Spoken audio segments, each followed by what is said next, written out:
Bonsoir à tous. Merci beaucoup. Merci à Madame Gassiot et puis au projet territorial de santé mentale pour l'organisation de cette journée. Merci à Axit aussi, tous les bénévoles ont participé aussi à ce que tout se déroule bien.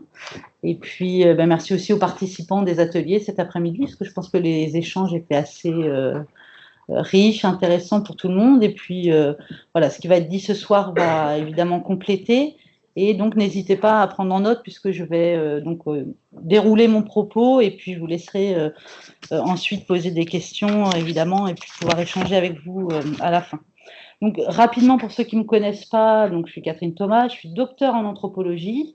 Je suis spécialisée en anthropologie de la santé et j'ai fait une grosse partie de mes recherches en anthropologie de la périnatalité et en socio-anthropologie des professions de santé. Et à la fin, vous pourrez trouver des ouvrages en vente en lien avec le thème de la conférence. Voilà. Donc, on a choisi ce soir de parler donc des rites et des soins du monde autour de la naissance. Et je voulais commencer par dire un petit mot sur l'illustration que j'ai choisie pour la conférence. Qui est, vous l'aurez peut-être reconnu, parce que c'est un tableau que vous allez sûrement reconnaître, qui est un tableau de Georges de la Tour, le nouveau-né, qui est assez célèbre, et que j'ai choisi pour illustrer un peu cette conférence pour plusieurs raisons, outre le fait que ce tableau est vraiment très beau. Déjà parce que ça me permet de rappeler que la recherche en anthropologie, c'est pas uniquement la recherche sur les sociétés autres, qu'on n'est plus dans l'anthropologie des premiers temps, un peu à la recherche d'un exotisme, mais que la recherche en anthropologie s'intéresse aussi aux sociétés occidentales, à nos sociétés, à nos manières aussi de faire les choses, nos pratiques, voilà. Et donc, je trouve que c'était une manière de rappeler ça. Et puis, ce tableau, je l'ai choisi aussi pour plusieurs éléments qui font du lien avec ce dont je vais vous parler ce soir. Donc, je pourrais dire qu'au-delà de la référence religieuse à la nativité, qui est quand même assez évidente, cette scène illustre l'inquiétude qu'une mère peut avoir pour son enfant, et cette inquiétude est universelle. Et en anthropologie, ce qui nous intéresse, c'est ce qui est universel, ce qui nous relie tous et toutes, et aussi les différences, les particularités de chacun. Autre élément, on y voit deux femmes. Marie-Rose Moreau, elle pourrait dire que l'autre femme est une commère, donc une mère avec. Et effectivement, la présence de personnes, et principalement de femmes autour de la femme qui vient d'accoucher, est aussi un invariant anthropologique. C'est quelque chose qu'on retrouve aussi dans toutes les cultures. Les femmes sont entourées d'autres femmes pour accueillir leur enfant. Encore un élément au centre du tableau, c'est l'enfant emmailloté, puisque l'emmaillotage est aussi un élément de maternage qui est présent dans de nombreux endroits du monde. Et puis, peut-être une dernière chose, ça serait la référence que moi j'y ai vue, alors peut-être j'extrapole, mais à la ceinture d'accouchement, qui est aussi un objet que l'on retrouve sous différentes formes, un objet de protection pour la mère et pour la naissance à venir, et qu'on retrouve dans différentes cultures, sous différentes formes. Et je reviendrai sur cette ceinture d'accouchement dans mon exposé. L'approche transculturelle de la maternité nous invite à croiser d'une part différentes cultures, différents univers périnataux, mais également à alterner différents regards qui sont pluridisciplinaires sur la maternité. Un regard anthropologique, un regard psychologique, historique, médical. Et ça, dans une démarche qui est une démarche où on ne va pas hiérarchiser les savoirs, on en a parlé cet après-midi, ne pas hiérarchiser les savoirs, mais d'être dans un souci de reconnaissance et de partage des connaissances et des savoir-faire autour de la naissance. Ici, j'ai mis une citation d'une anthropologue qui est donc anthropologue de la santé, qui a travaillé principalement sur la périnatalité et qui écrit que les conditions de la venue au monde d'un enfant, la manière dont une grossesse et une naissance sont vécues par les femmes, le traitement réservé au corps du tout-petit, sont révélateurs tant des traditions présentes dans toutes les sociétés que de leur évolution. Elle nous renseigne également sur les normes et les valeurs propres à chaque culture. Donc c'est souvent le cas en anthropologie quand on étudie quelque chose de petit dans une société, un rituel, un moment de la vie, eh ben, ça va nous éclairer sur l'ensemble de la société en question. La naissance concerne la naissance de l'enfant, évidemment, mais aussi la naissance des parents, puisque chaque naissance fait naître de nouveaux parents. C'est-à-dire que les parents d'un premier ne sont pas les mêmes quand ils sont parents du second et ne sont pas les mêmes quand ils sont parents du troisième et plus pour ceux qui sont courageux. Alors, la parentalité se fabrique avec des ingrédients complexes. Certains ingrédients sont collectifs. Ils appartiennent à la société tout entière. Ils changent avec le temps, avec l'histoire. Ce sont des éléments historiques, juridiques, sociaux et culturels. D'autres éléments sont plus intimes, privés, conscients ou inconscients. Ils appartiennent à chacun des parents en tant que personne, en tant que futurs parents. Ils appartiennent au couple et à la propre histoire familiale du père et de la mère. Et puis d'autres ingrédients appartiennent à l'enfant, aux conditions de sa naissance et à ses capacités à entrer en contact avec le monde des adultes.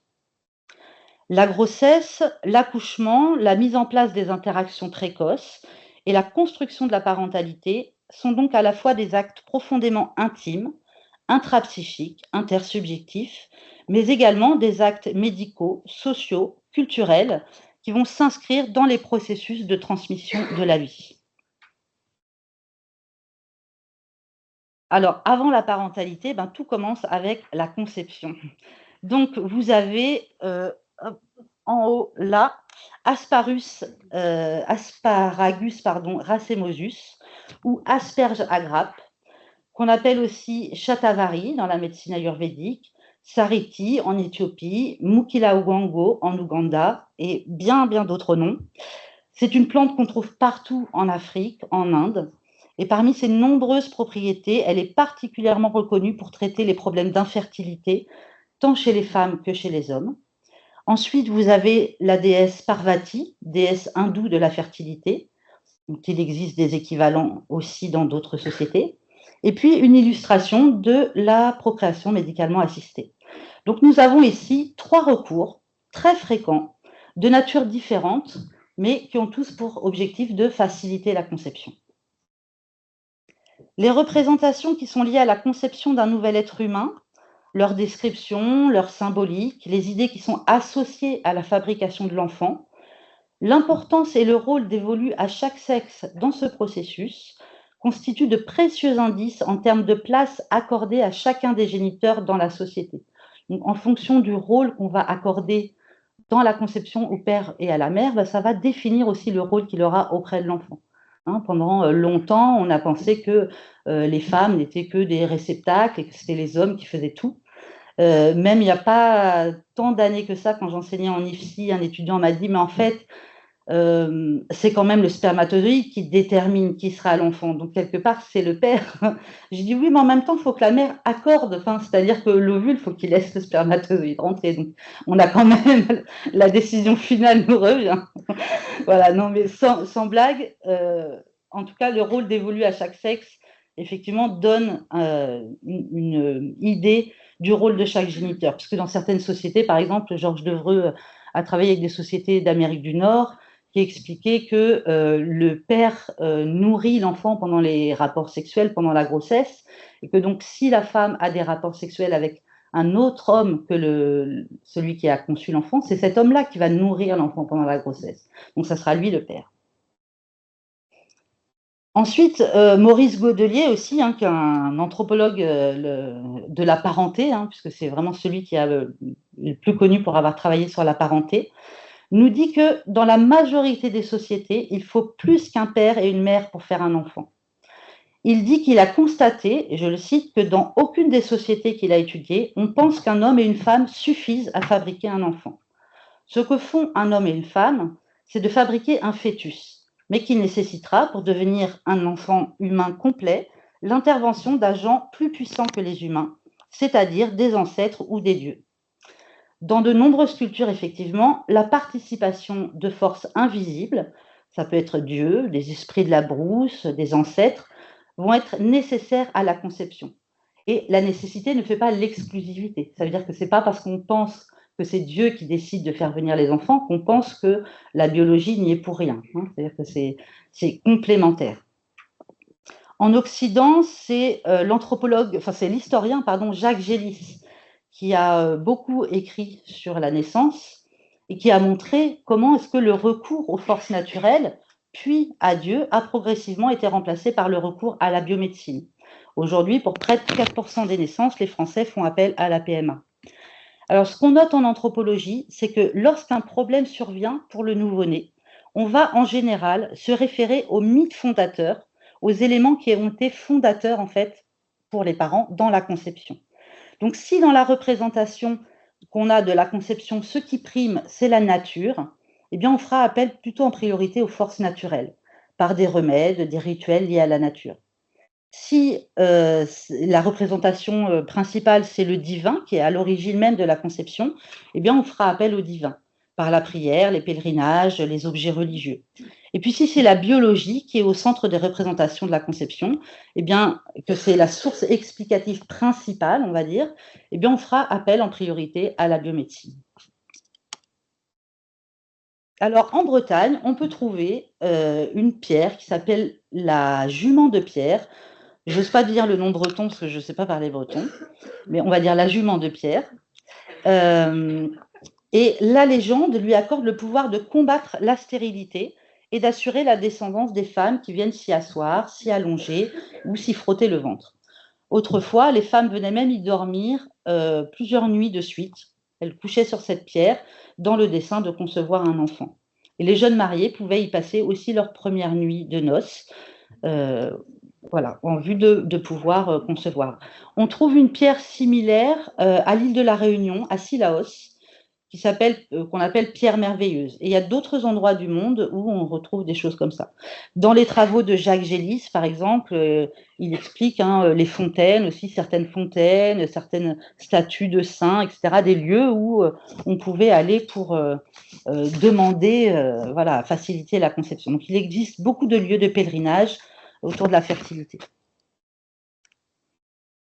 Au niveau du recours au divin, en France, par exemple, les plus connus, ce sont Sainte Colette. On trouve aussi Sainte Anne ou Sainte Rita, la sainte des causes désespérées. Et ce que je trouve intéressant que j'ai rajouté ici, c'est le logo du centre Sainte Colette à Marseille, qui est un centre de PMA, et qui m'a rappelé que, oui, le recours à la biomédecine et puis en même temps quand même aux religieux est toujours présent. Et d'ailleurs, près de ce centre à Marseille, on peut trouver des chambres d'hôtes pour accueillir les parents qui font recours à la PMA dans ce centre. Et souvent, ce sont les chambres de Sainte Colette, etc. Donc, on va accompagner aussi les gens dans cette idée-là.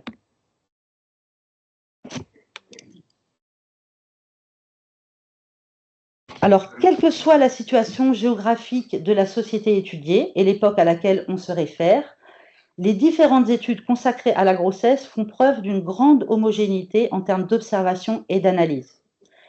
Cette première période de contact entre la mère et l'enfant se présente généralement comme ce qu'on appelle une période de marge, au sens de Van Gennep, qui est un anthropologue qui a travaillé sur les rites de passage. Et Van Gennep définit 3 phases à tous les rites de passage, qui sont la période de marge, le rite et la période d'entrée dans le nouveau statut. Donc, la période de marge, c'est la grossesse, le rite de passage, c'est l'accouchement, et l'entrée dans le nouveau statut, c'est le postpartum. La femme enceinte, sortie de l'enfance, pas encore mère, donc, surtout pour les primipares, mais on peut constater dans les pratiques que finalement, à chaque grossesse, la femme renaît mère aussi. La femme se trouve ainsi matériellement et magico-religieusement pendant un temps plus ou moins long dans une situation un peu spéciale. Elle flotte entre deux mondes. Et c'est cet état de fragilité, de vulnérabilité qui va justifier l'ensemble des prescriptions, des précautions, des interdits qui toucheront la future mère et dans certains cas le futur père. Ce sont des mesures préventives liées à la recherche d'un équilibre corporel, à l'alimentation, à l'espace, au corps. Ça peut être des précautions d'ordre médical, symbolique, magico-religieuses, et qui persisteront jusqu'à la venue au monde de l'enfant.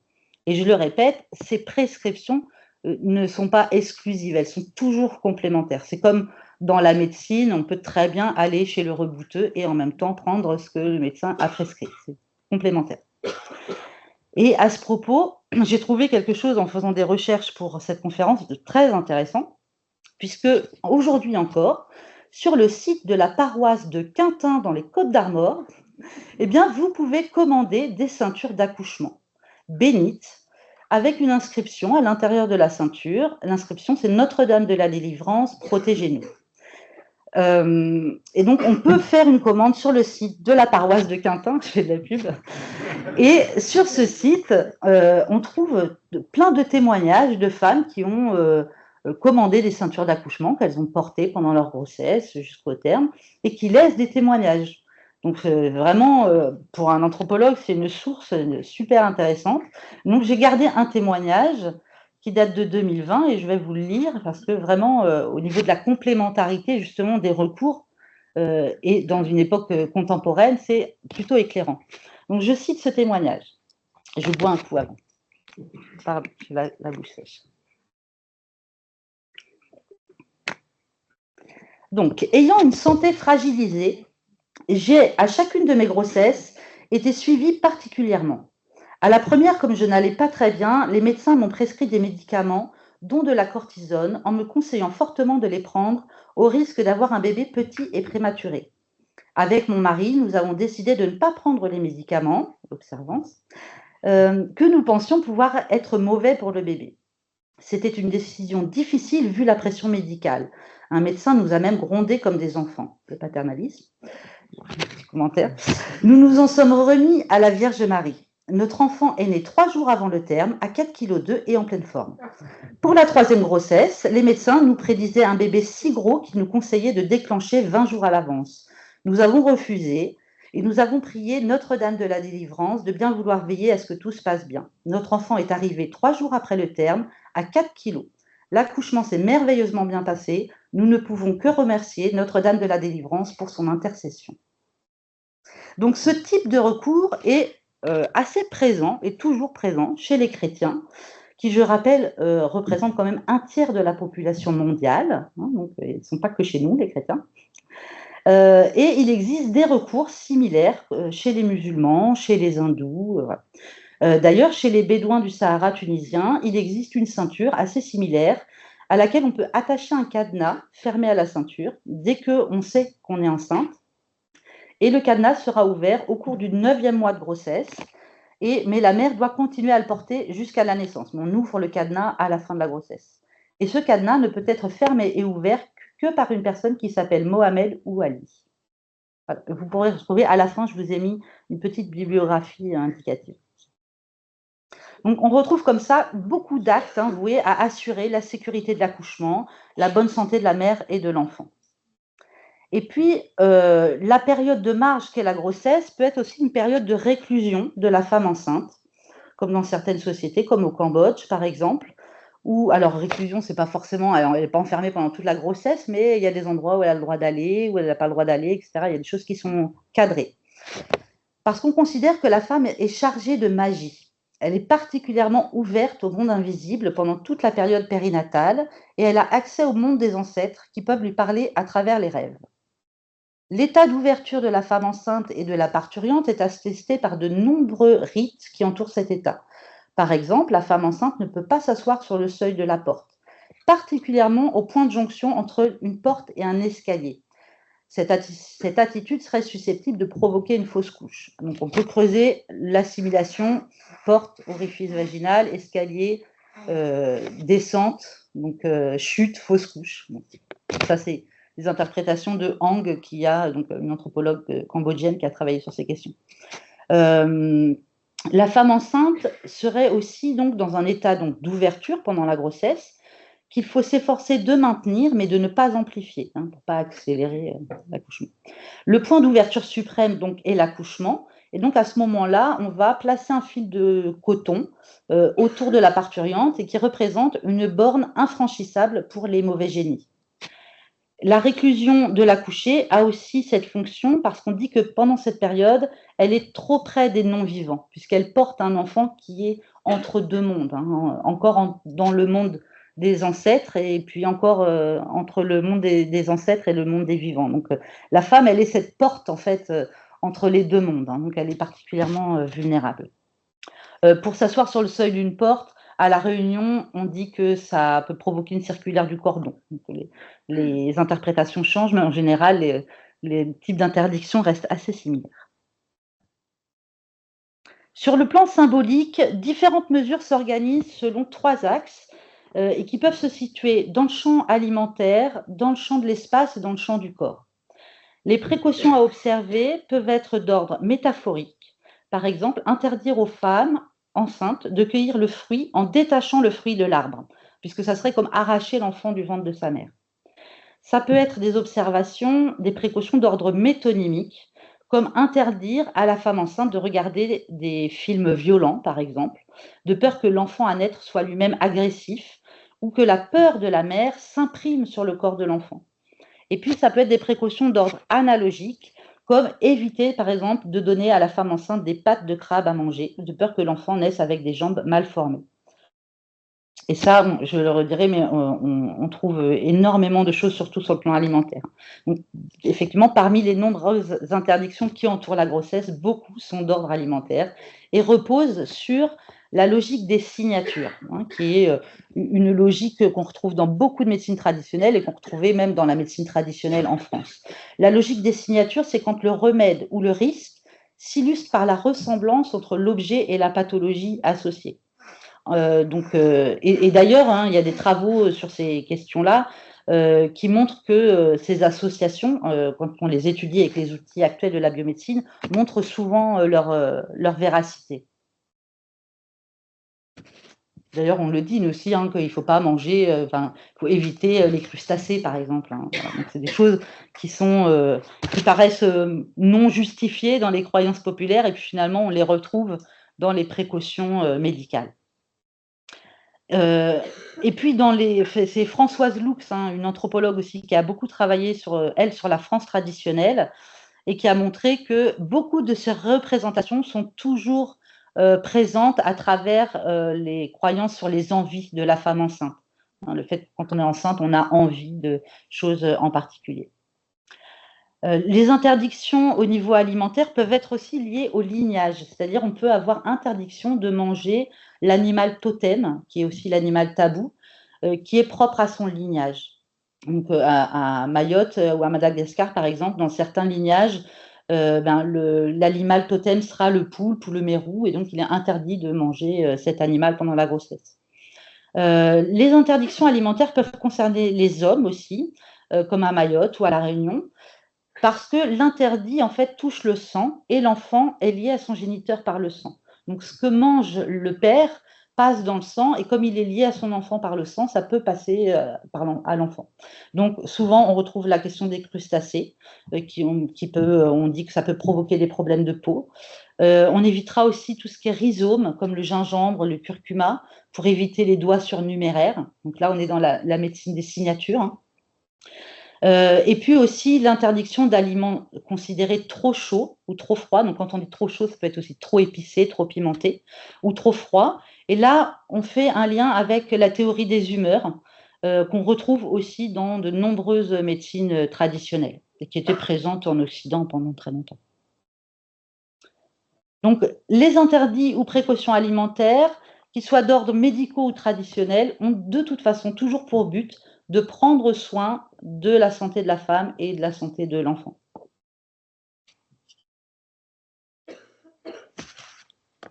Ensuite, il y a donc cette relative mise à l'écart de la femme enceinte, hein, qui vise avant tout sa protection et celle de l'enfant à venir.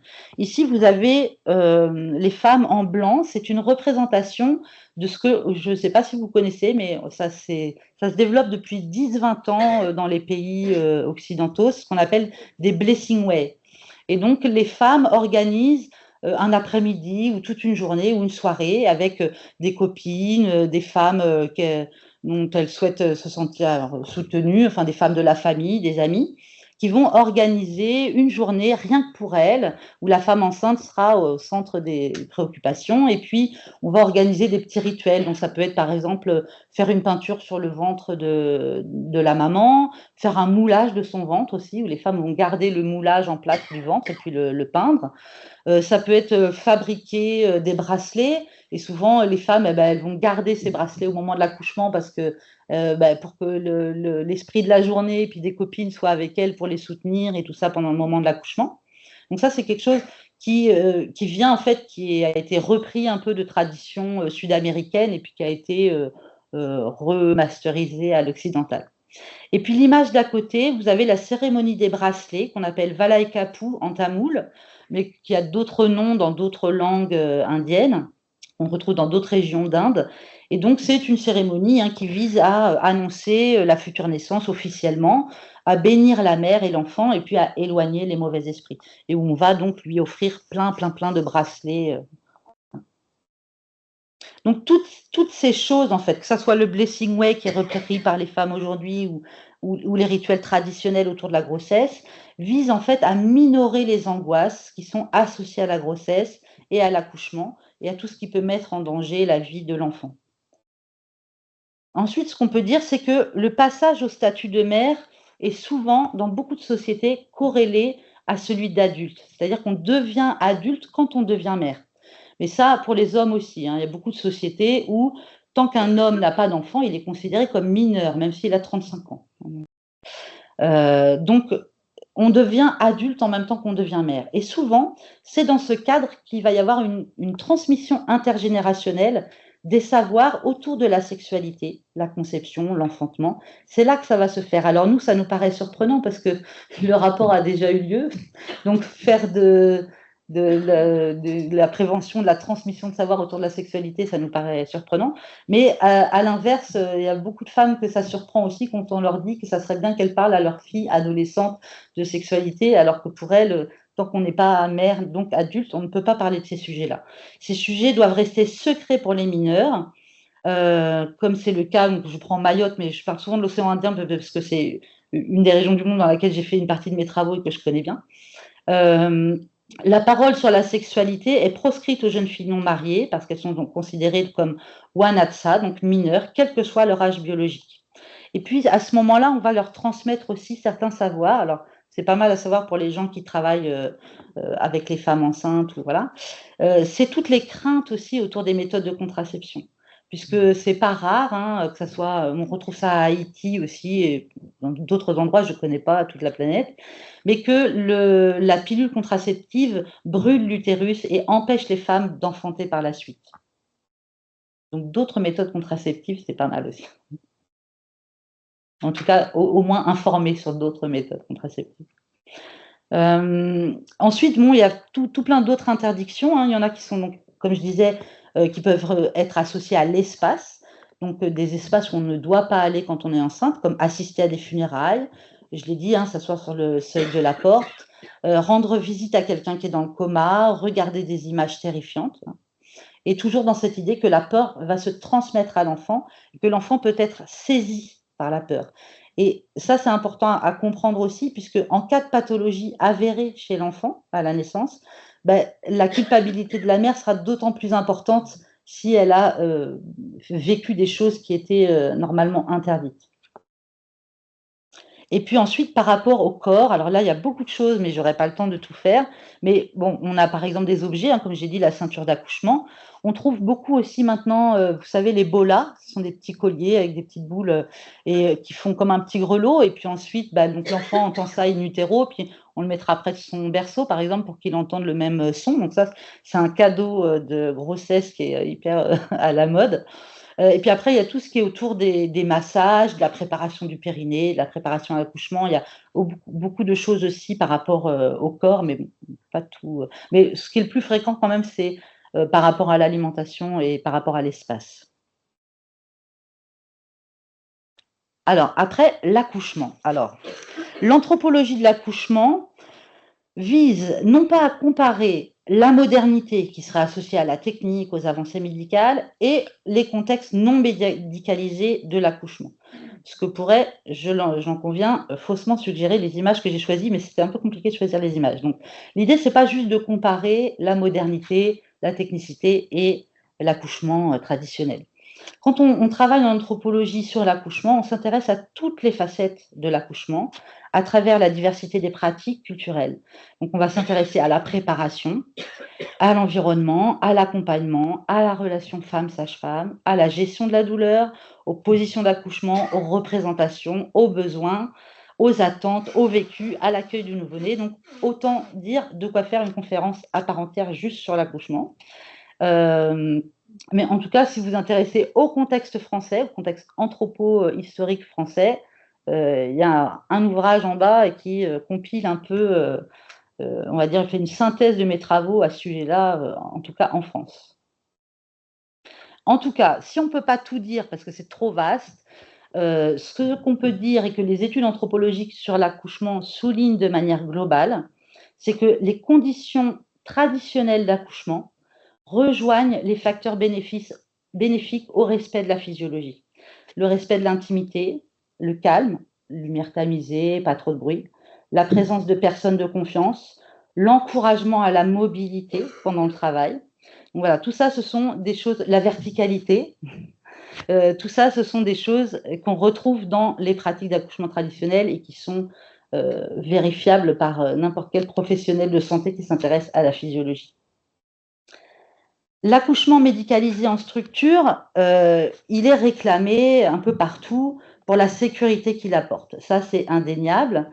Dans quasiment tous les pays, les femmes, alors elles ne réclament pas l'accouchement en maternité, mais elles réclament de la sécurité, ça c'est sûr, et qui est parfois, on va dire, symbolisé à travers l'accouchement médicalisé.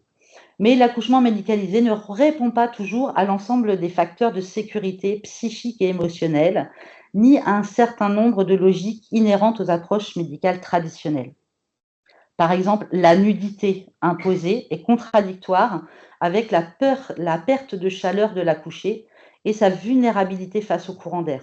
On considère que la femme qui accouche est ouverte, elle est absolument vulnérable au froid, au courant d'air, et donc ça, voilà, la nudité, c'est compliqué.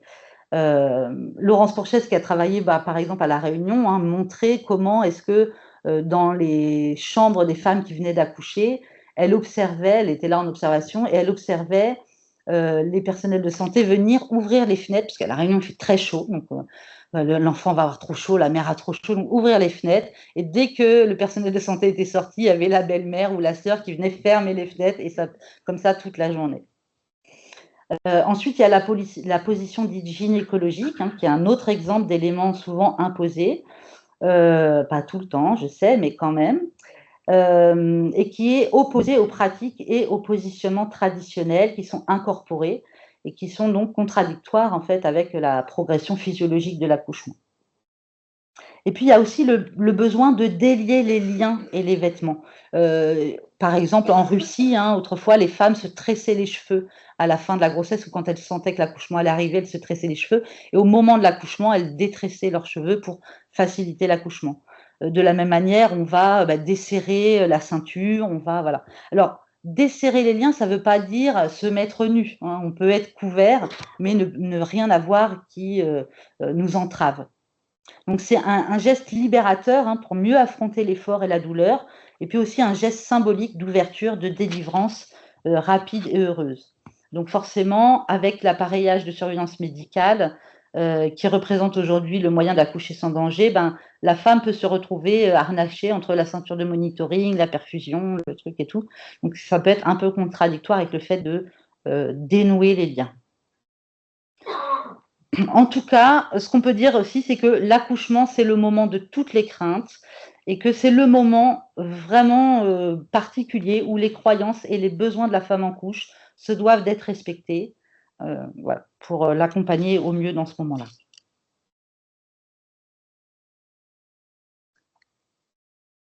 J'avais oublié de sauter cette diapo. Voilà.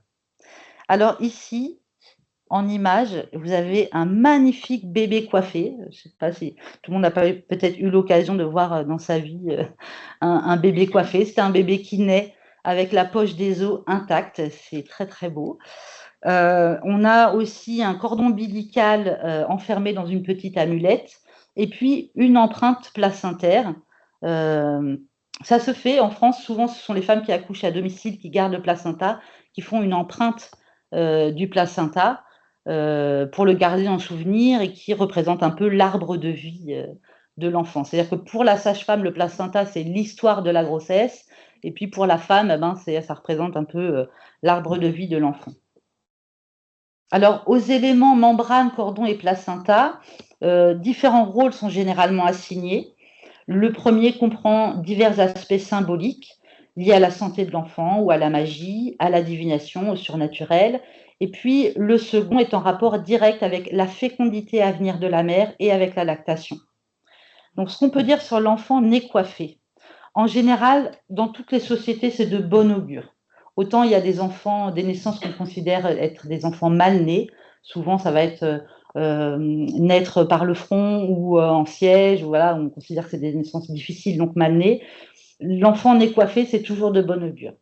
En Angleterre, aux Pays-Bas, aux États-Unis, même encore aujourd'hui, les personnes nées coiffées, on considère qu'elles peuvent voir les esprits, les fantômes, communiquer avec les esprits. Même les sages-femmes en France, certaines disent ça porte bonheur, hein, donc il y a des choses qui restent. De la même manière, hein, aux Antilles, la coiffe confère à celui qui en est revêtu à la naissance des pouvoirs surnaturels qui le relient au monde des morts. On est toujours dans cette même symbolique, si vous voulez, c'est que l'enfant qui est encore en contact avec le monde des morts, le monde des ancêtres quand il est dans le ventre, il arrive, il est encore intact dans sa poche, donc il arrive en gardant un lien particulier en fait à ce monde-là. Alors la coiffe, elle peut être réduite en poudre et conservée, mais en général, ce n'est pas ce qu'on conserve le plus. Ce qu'on conserve le plus, c'est le cordon et le placenta. Le cordon à la naissance, donc sectionné en deux, hein, une partie demeure avec le nouveau-né et puis l'autre, la seconde partie avec les membranes et le placenta. Souvent, on va le faire sécher et on pourra le conserver. Alors en France, en Normandie, apparemment, ça se faisait beaucoup de conserver le cordon.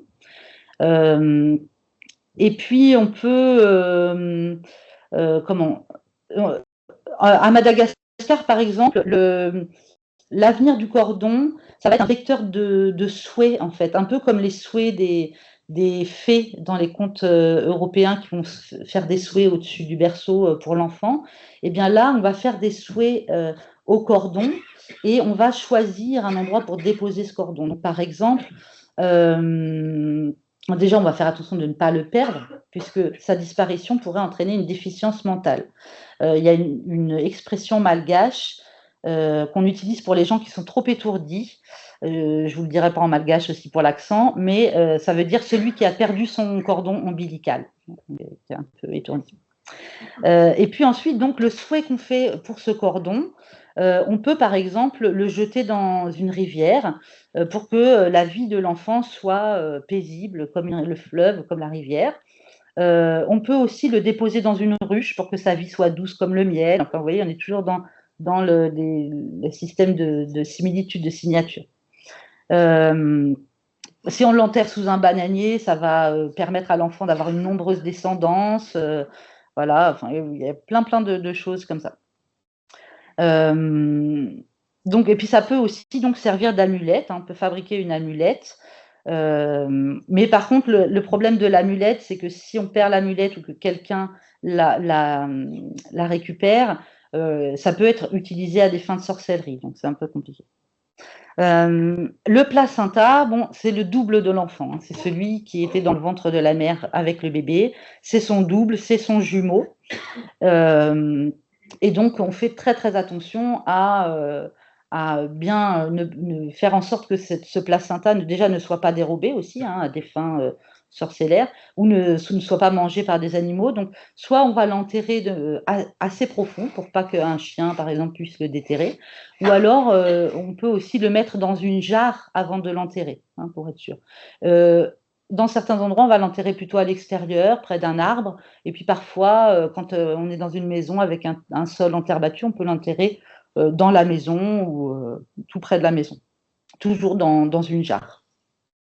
Donc en tout cas, il faut l'honorer, le protéger puisque c'est le double de l'enfant. Alors évidemment, vous voyez bien que le problème, c'est que dans le milieu médical aujourd'hui, le placenta, une fois qu'il est examiné, va être considéré comme un déchet et incinéré. Donc voilà, ça pose problème. À La Réunion, par exemple, on considère que le placenta doit rester dans un lieu humide pour favoriser la lactation. Si le placenta se dessèche, le lait va se tarir.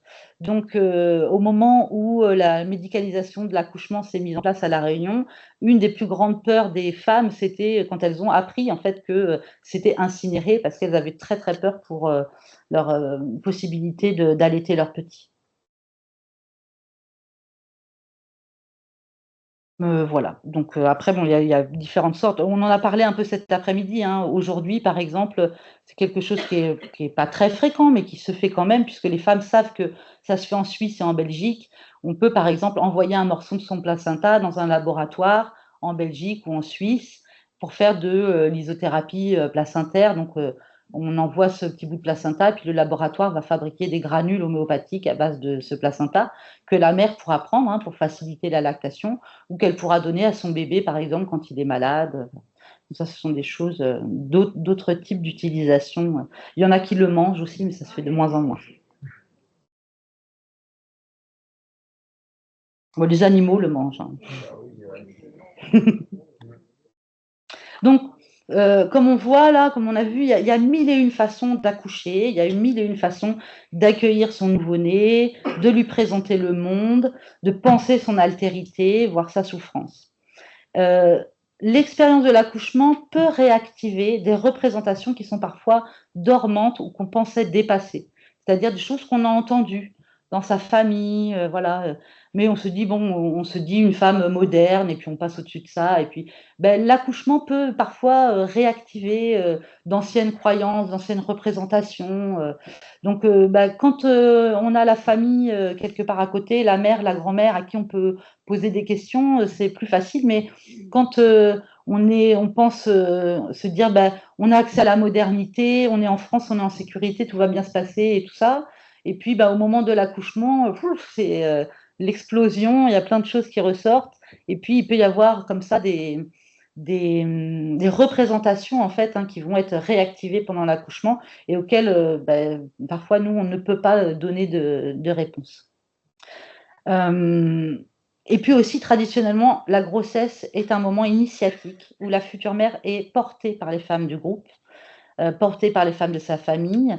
Elle est accompagnée, préparée aux différentes étapes. On va interpréter ses rêves pendant la grossesse aussi, hein, ce qui va lui permettre d'anticiper l'accouchement.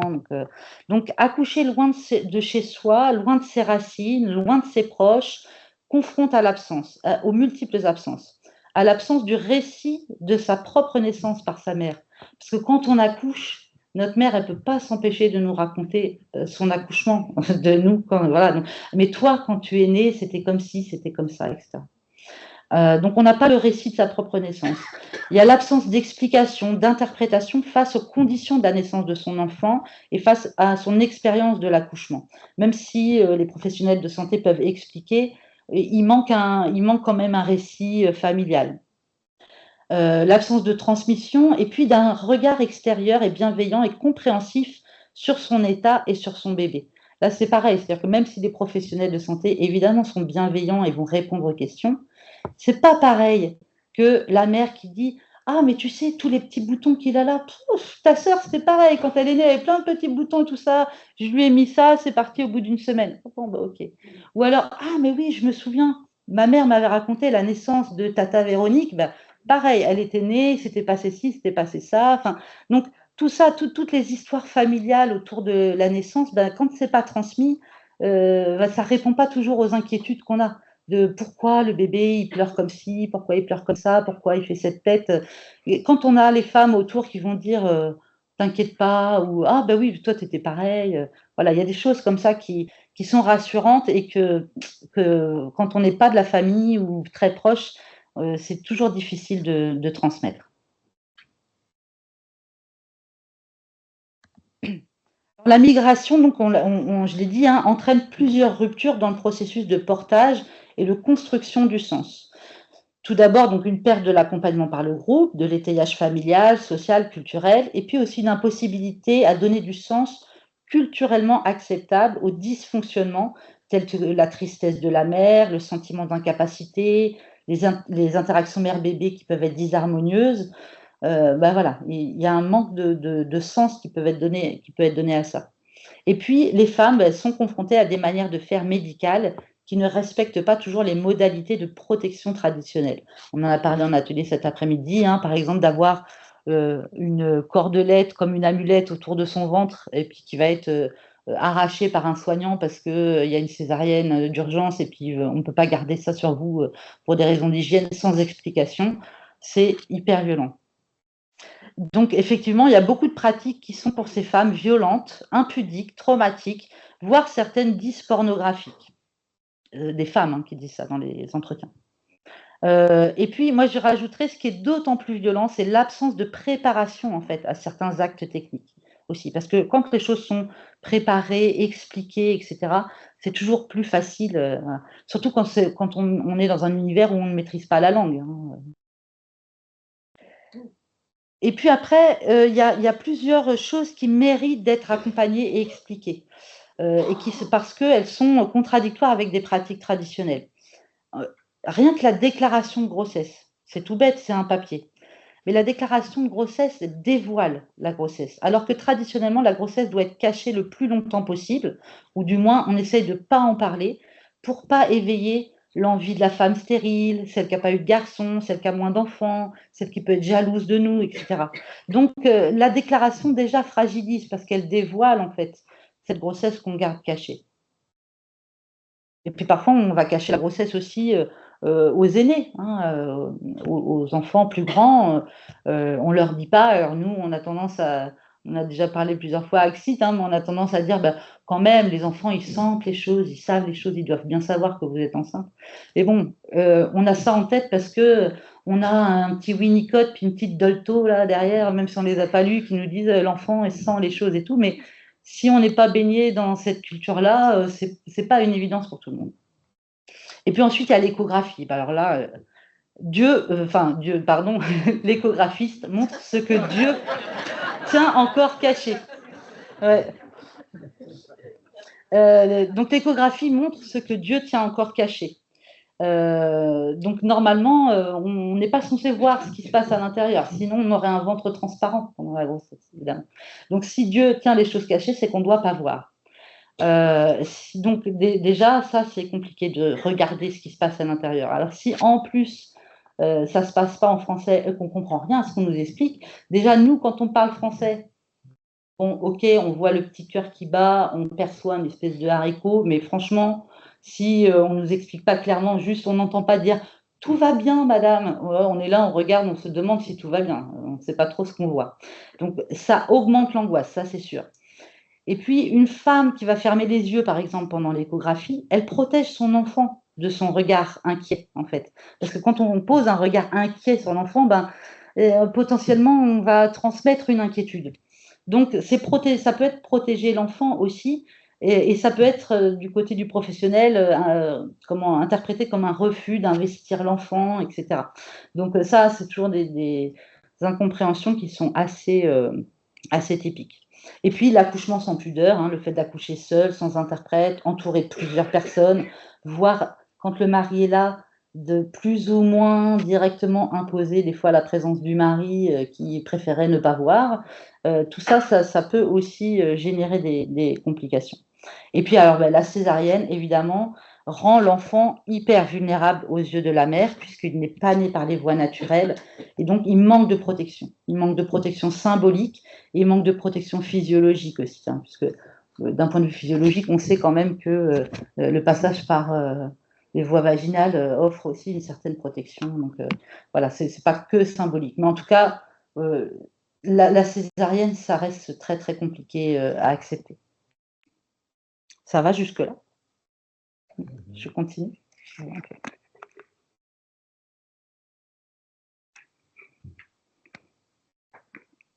Alors la période postnatale, est une période de fragilité pour les nouveaux parents. Dans nos sociétés, l'évolution de notre société, ça a été de pair avec l'hospitalisation quasi systématique, on peut dire systématique vu les pourcentages d'accouchements qui ne se passent pas en maternité, des grossesses plus souvent désirées, mais ça va aussi de pair avec l'isolement des familles nucléaires et donc une perte de transmission aussi.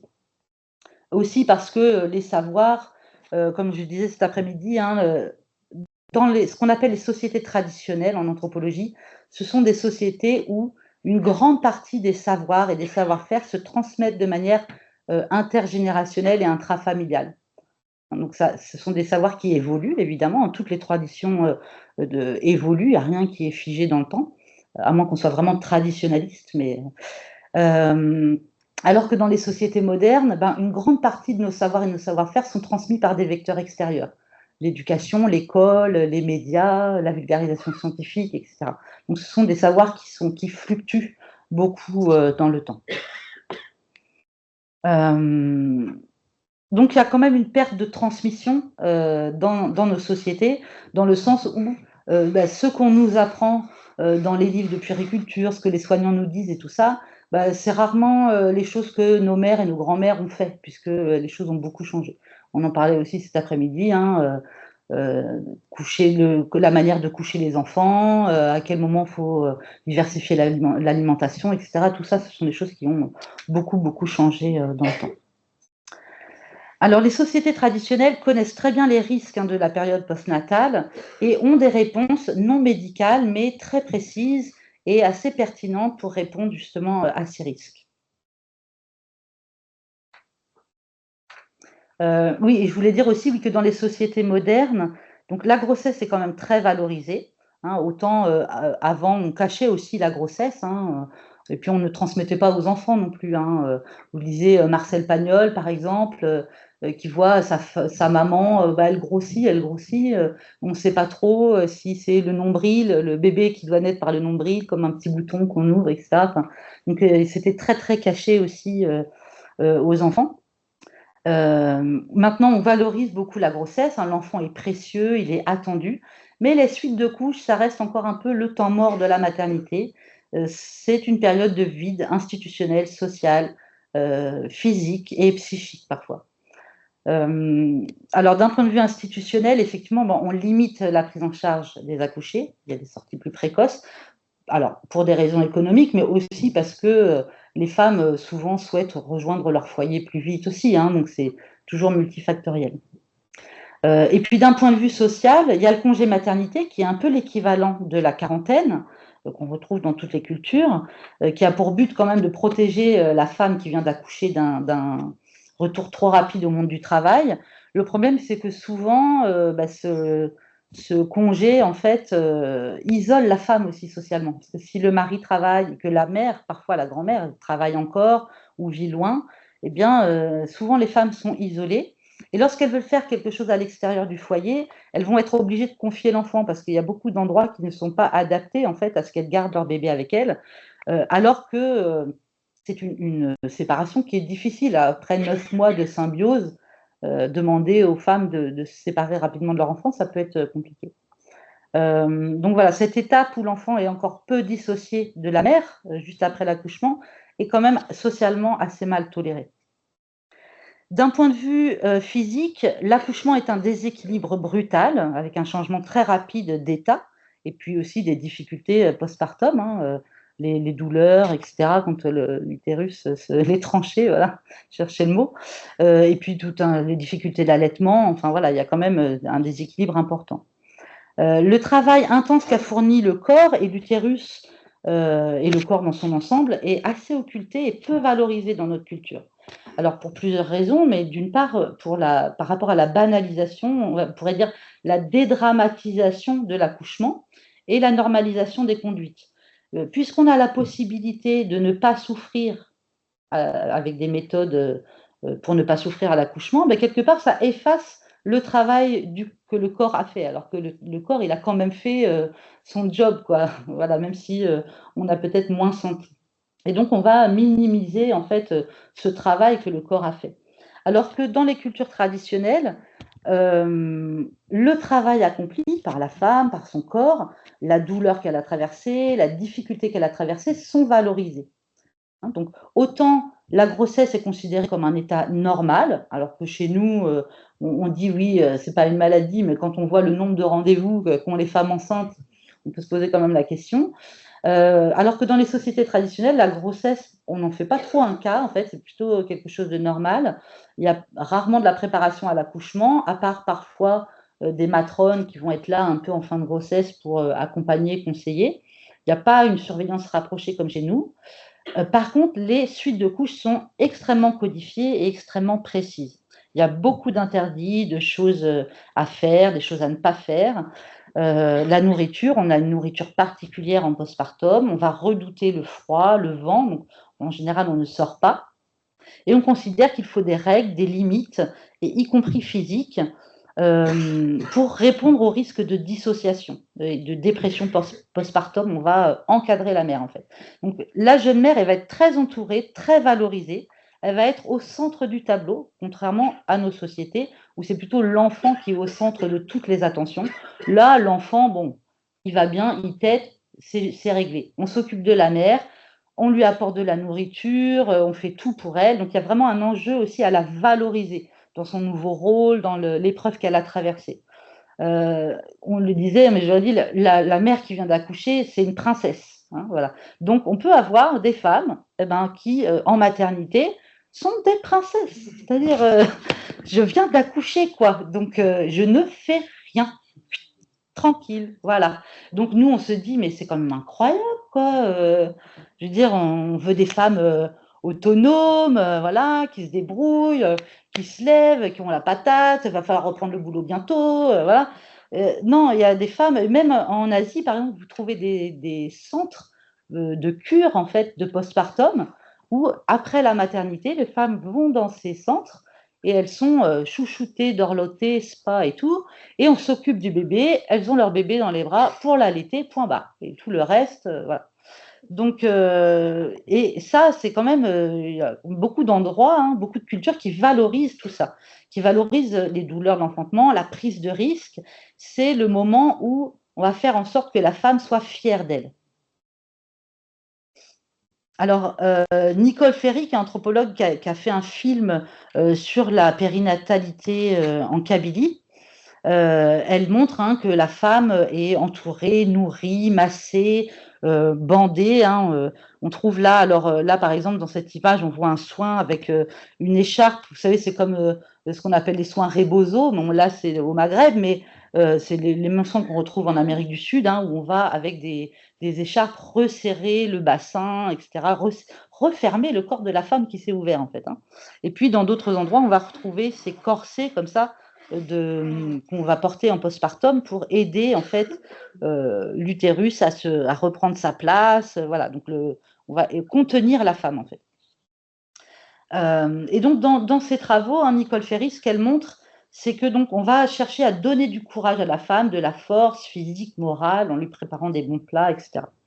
Et dans les entretiens et dans les témoignages qu'il y a dans ce film, certaines femmes vont dire par exemple: «Beh, à l'hôpital, on est nues pour accoucher, mais on n'a pas de courage. Alors on nous donne des piqûres, mais les piqûres, ça ne donne pas de courage».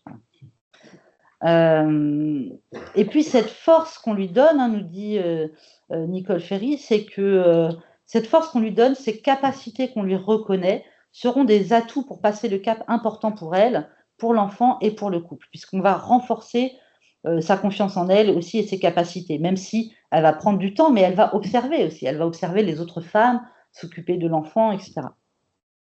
Donc l'enfant est moins important, ne suscite pas l'extase générale. Alors il ne s'agit pas, d'indifférence, hein, mais souvent d'une preuve d'amour puisque un enfant trop parfait attire le mauvais œil, qui pourrait être jeté par les jaloux. Souvent ce sont les femmes stériles, mais pas que. Et donc c'est vrai que nous, on a tendance à, beaucoup, s'extasier sur les bébés en disant aux mères: «Mais il est très beau, il est mignon, il est à croquer» et cetera.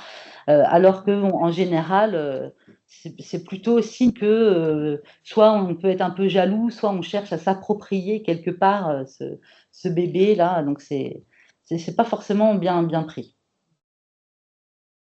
Et puis, le fait de ne pas s'attendrir sur l'enfant et de ne pas trop le valoriser, c'est quelque chose qu'on retrouve aussi, donc comme je dis, dans beaucoup de cultures. Et souvent, les garçons sont plus recherchés que les filles par les mauvais esprits, et donc on va en général ne pas afficher leur sexe. Chez les Inuits, par exemple, c'est une période où le prénom définitif n'est pas donné. On va l'appeler le bébé, l'enfant, ça reste asexué, on va dire. Et puis, on retrouve ça dans les habits aussi. On retrouve ça chez les juifs orthodoxes, par exemple, hein. Les garçons, jusqu'à l'âge de 3 ans, ils ont les cheveux longs et ils sont habillés comme des filles. Et dans la France traditionnelle, c'était pareil, hein, c'est pour regarder les photos de vos grands-parents, les petits garçons, les petites filles, ils ont les mêmes robes blanches, là, et, ils sont tous habillés pareil. Donc, voilà, c'est aussi des choses qu'on retrouve. Et puis donc on considère que l'avenir gynécologique dépend des suites de couches. Les suites de couches sont considérées comme la période la plus importante de la maternité, aussi parce que le postpartum est la période où la maternité maternelle est la plus importante, donc elle est très surveillée. Au niveau psychique, on considère que la grossesse est une période schizoïde. Le risque de dissociation pour la mère est grand, et c'est pour ça qu'elle est entourée et qu'on ne la laisse jamais toute seule avec son bébé. Donc, comme j'ai dit, les tâches ménagères sont partagées entre les autres femmes, s'occuper des aînés, faire le ménage, à manger, etc.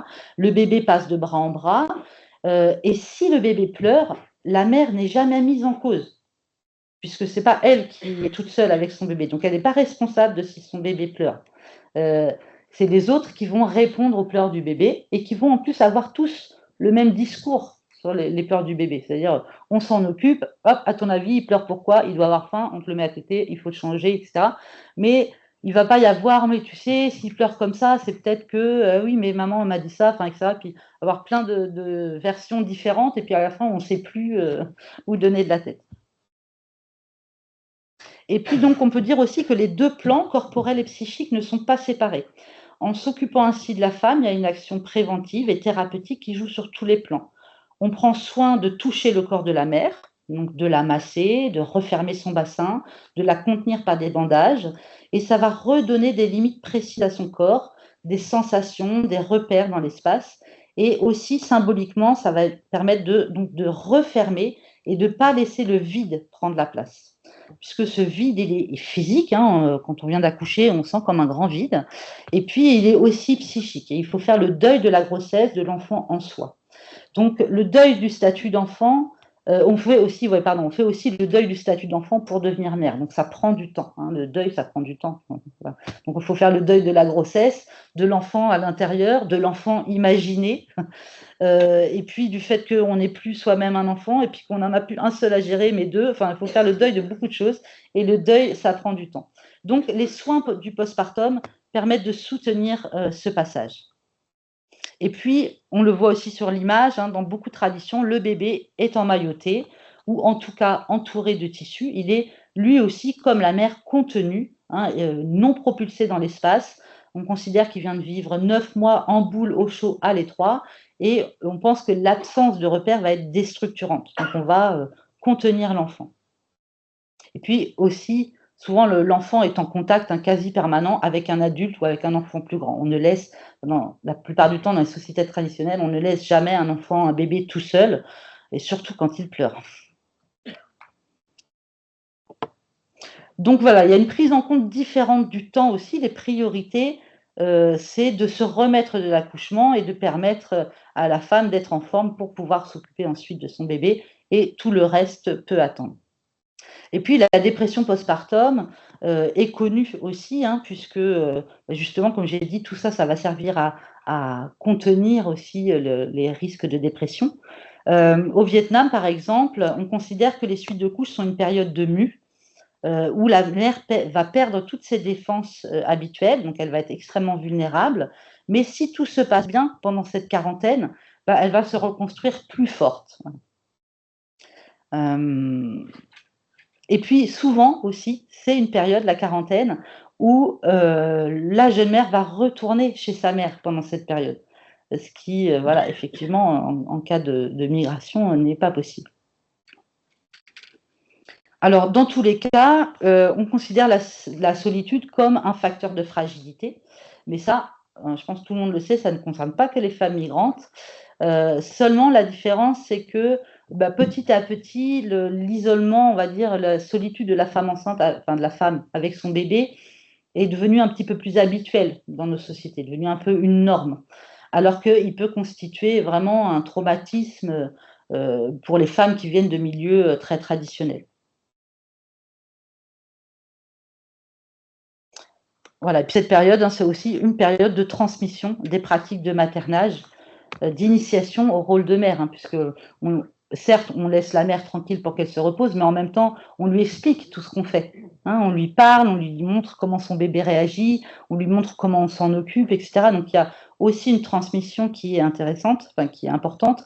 Et ce qui est important aussi, toujours pour cette histoire du mauvais œil, mais c'est vrai que c'est quand même très très présent, c'est que ben, il n'y a pas que le regard de la mère sur son enfant, il y a plein de regards sur cet enfant et donc voilà, la mère ne sera pas responsable et ne pourra pas porter le mauvais œil à son enfant, alors que si elle est toute seule, bah, si elle est en colère, si elle se sent très, très mal, si à un moment donné, cet enfant, elle ne sait pas comment faire et qu'elle a des mauvaises pensées, bah, elle est toute seule avec son enfant. Donc ces mauvaises pensées, elles vont aller vers l'enfant, quoi.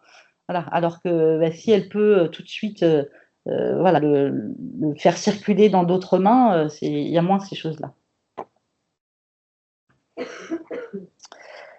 Alors, Boris Cyrulnik, d'ailleurs, à propos de ça, il dit quelque chose d'intéressant. Il dit que les rituels peuvent être oubliés en une génération.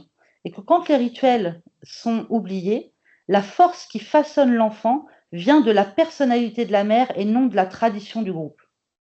Donc, du coup, la façon dont l'enfant va se comporter, bah, c'est la mère qui est responsable puisque c'est la mère qui passe tout son temps avec l'enfant. Donc, voilà, ça, ça peut conduire à une hyper-responsabilisation des parents par rapport à l'effacement du collectif, en fait. Hein. Les parents deviennent les seuls responsables de comment leur enfant se développe, se comporte et tout ça. Donc, ça peut être particulièrement angoissant. Alors, les soins aux tout petits. Alors là, c'est pareil, ça pourrait faire une conférence à part entière parce qu'entre les techniques de massage, de bain, de portage, d'allaitement, de cododo, etc., il y a vraiment beaucoup, beaucoup de choses. Donc, je vais essayer de bien synthétiser. Ce qu'on peut dire déjà, ce sont les protections. Les protections qu'on apporte à l'enfant qui peuvent être des marques corporelles, comme on trouve souvent en Inde l'utilisation du khol. Hein, vous savez, c'est une plante hein, qu'on dilue dans de l'eau et puis ça c'est très très noir et c'est une plante antiseptique en fait. Hein. Donc c'est la même chose que les gouttes qu'on va mettre à la maternité, là un peu orange dans les yeux de l'enfant. Ça permet d'éviter les conjonctivites, les infections, etc. Et puis au passage, hop, un petit point sur les joues, un petit point sur le front, ça rajoute de la protection. Et puis on peut aussi placer un objet tranchant dans le berceau. Alors attention, sous le matelas, ou alors accroché au-dessus de la tête de l'enfant, au-dessus du berceau, avec une protection sur le tranchant. Évidemment, les parents ne sont pas idiots. Mais qui va donc protéger aussi l'enfant. Donc on peut retrouver ça hein, en Indonésie, par exemple, dans les maternités. Des fois, vous avez les petits berceaux à côté de la maman, puis vous avez un petit couteau dans son fourreau accroché au-dessus du berceau pour protéger l'enfant. Et puis, bon, on retrouve évidemment un peu partout différentes formes d'amulettes, des cordons autour de la taille, du poignet, des colliers. Enfin voilà. Là, cette petite fille, elle est bien protégée. Elle a tout. Avec les petits bracelets et tout. Donc, même du vernis. Donc oui, j'en parlais un peu cet après-midi, hein, c'est Hélène Stork qui a beaucoup, beaucoup développé tout ce qui est autour de l'anthropologie, les manières de faire du maternage. Et ses travaux l'ont conduit à s'intéresser à deux grands styles, on va dire, interactifs entre les adultes et les enfants, elle appelle le type distal et le type proximal. Alors, Marie-Rose Moreau, elle s'inspire des travaux de Serge Lebovici qui parlent de société à berceau et de société à portage. Et c'est pareil, hein, distal, c'est société à berceau, et puis proximal, c'est société à portage. Alors, les sociétés à berceau, il y a plein de styles, de manières. En fait, c'est quand on dépose l'enfant. Hein, on dépose l'enfant dans un couffin, dans une poussette, dans un transat, voilà. Donc, on a ici, je l'ai mis parce que je l'adore, c'est le berceau ouzbek, qu'on retrouve aussi au Kazakhstan. Je ne sais pas si vous connaissez le berceau ouzbek, mais c'est d'une ingéniosité incroyable. C'est un berceau. Alors, le sommier, dans le sommier, là en bois, il y a un trou au milieu. Et puis le matelas et le surmatelas qu'on va déposer sur le sommier, il y a un trou au même endroit. Et puis en dessous ce trou, il y a une petite bassine. Okay, on dépose l'enfant sans couche et tout ça, hein, et il sera emmailloté après, donc il aura chaud. On dépose l'enfant dans le berceau, et puis on place une sorte de petit entonnoir un peu souple sur le sexe de l'enfant, avec un petit tuyau qui va dans le trou directement dans la petite bassine qui est en dessous. C'est bien calé, on l'emmaillote bien serré, et non seulement on l'emmaillote, mais en plus on rajoute après un bandage qui va dessous le berceau et par-dessus le berceau. Donc il ne peut pas bouger, il est calé.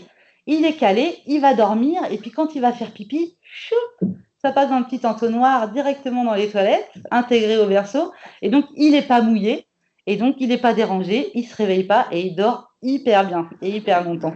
Donc c'est un super berceau. Et on en trouve encore en Ouzbékistan, hein, des très très beaux, très décorés et tout ça, mais les anciennes générations sont un peu tristes parce que les jeunes femmes utilisent de moins en moins ces berceaux et passent leur temps à secouer leur bébé, à les balader partout, et elles se plaignent que les bébés ne dorment pas, et ça agace les mères qui les disent « mais utilise le berceau ouzbek ». Voilà, donc super berceau.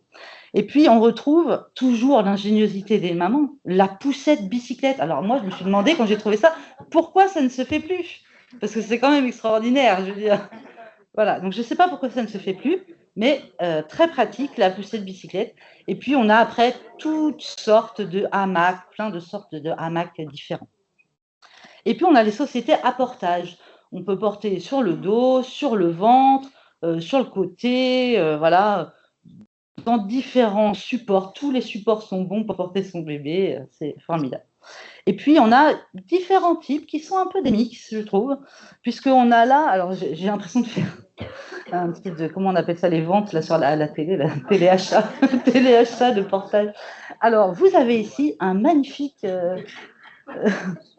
spécimen de traîneau berceau. Alors ça, c'est formidable parce que l'enfant est emmailloté, il est calé dans son berceau, qu'on va tirer sur la neige, voilà, comme un traîneau. Et ce qui est formidable, c'est qu'au moment où on a trouvé l'endroit pour placer le campement, on place le berceau contre un arbre à la verticale, et l'enfant, il est debout, il peut tout observer de là où il est bien, il observe le camp se faire et tout ça. Donc, voilà, le super traîneau. Donc, il est à la fois emmailloté et à la fois dans un berceau.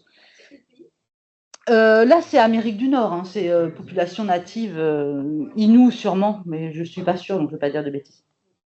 Et puis ensuite, on a des portages, mais qui ne sont pas des portages proximales, puisqu'on a des paniers, par exemple, on va déposer l'enfant dans le petit panier, etc.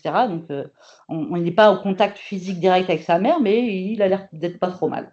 Et puis après, on a des systèmes en toile de jute. On a tout un tas de systèmes différents pour porter ses enfants. Donc, l'interaction distale va impliquer, donc, comme vecteur d'échange privilégié, la voix et le regard, hein, puisqu'on on peut être en contact visuel avec son enfant quand il est déposé, bon, sauf quand il est dans le panier, dans le dos, mais sinon, en tout cas, voilà, il y a un échange entre la voix et le regard de la mère et de l'enfant. Et puis, ça se caractérise donc par l'utilisation de matériel, les poussettes, les berceaux, etc. Donc, autant de supports, hein, qui vont servir à maintenir le corps du bébé, voilà, tout en maintenant une certaine distance physique. Et puis dans les sociétés donc à portage, eh ben, le bébé donc va jouer sur le corps de sa mère, être bercé par ses pas, ses mouvements, etc. Donc évidemment, hein, j'en ai parlé dans les ateliers aussi, on a des développements psychomoteurs qui sont un peu plus précoces chez les enfants qui sont beaucoup, beaucoup portés, leur corps est tout le temps en mouvement, donc forcément, ils vont avoir un développement psychomoteur parfois plus précoce. Et puis, on va avoir au contraire des babillages et de l'attention conjointe plus précoce chez les enfants qui sont beaucoup au contact des visages des adultes qui se penchent au-dessus de leur berceau. je jette un coup d'œil quand même à l'heure.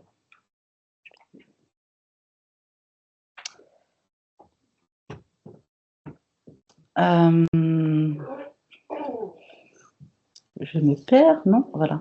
Et donc, on a différents anthropologues, notamment Geber aussi, hein, qui a étudié le développement des bébés dans différentes sociétés, notamment en Afrique du Sud, et qui, lui, faisait le lien entre la précocité et le maternage dont les enfants bénéficient, puisqu'il écrivait en 98 déjà, donc le portage, l'allaitement à la demande, la symbiose mère-enfant, mettre celui-ci dans un constant bien-être et une sécurité qui assure sa disponibilité pour les apprentissages. De la même manière, hein, on peut dire que souvent, on retrouve ça beaucoup dans les pays d'Asie aussi, Asie centrale et puis même Asie du Sud, le fait de, comme je disais, ne pas laisser un enfant, un bébé seul, mais aussi de ne pas laisser un enfant pleurer, puisqu'on considère que ça peut être source de mal-être, de maladie, et comme l'enfant qui vient ne vient pas de nulle part et que souvent c'est quelqu'un de la famille ou un ancêtre qui revient, on lui doit le respect, on doit répondre à toutes ses demandes. Voilà. Donc on en parlait aussi en atelier. Nous, on a, ça se calme un petit peu, mais pendant un moment, on a eu quand même pas mal de discours sur il faut laisser les enfants pleurer parce que sinon on devient esclave de ses enfants. Donc je vous rassure, dans tous ces pays-là, aucun parent ne devient l'esclave de son enfant. Même s'il ne le laisse pas pleurer et qu'il l'allaite à la demande et qu'il dort avec, ça devient des enfants tout à fait autonomes, même parfois très jeunes, à l'âge où nos enfants sont encore des tout petits. Ce sont des enfants qui travaillent, voilà, qui font les tâches dans la maison et qui sont tout à fait autonomes.